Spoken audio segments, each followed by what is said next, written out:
Romney won yesterday, but there are still problems. That's what we'll talk about at lunch today.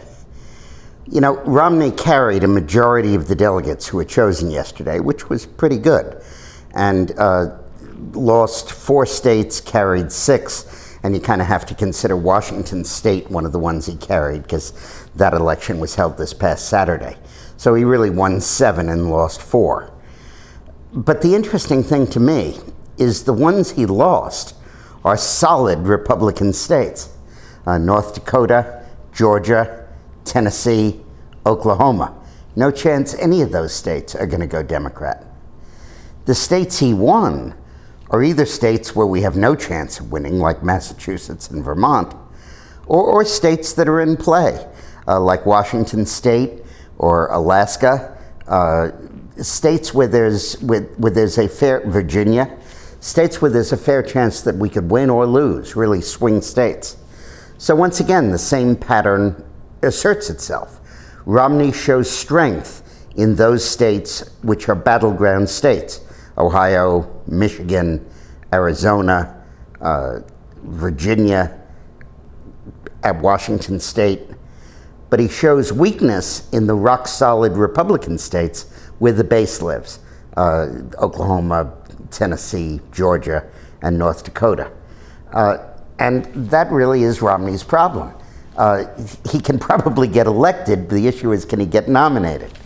And with that, it is quite a tribute to him that he was able to still pull out a majority of the votes of the delegates that were chosen on Super Tuesday. My concern here, really, is that we are increasingly handing this election over to Obama. I've always told you that I believe we are certain to win the election, and we are. But our best efforts are pushing more and more voters to Obama. Just recently, in the job approval and the vote polling for Obama, a very decisive gender gap has opened up, with women voting 15 or 20 points more for Obama than men. And part of that is that women have always sided more Democrat and more liberal. But part of it is the stuff Santorum has been talking about opposing amniocentesis because it leads to abortion, or saying that birth control is bad for society because it encourages out-of-wedlock births. I'm not sure I quite get that one. Or saying that separation of church and state should not be absolute, as John Kennedy said that it should be.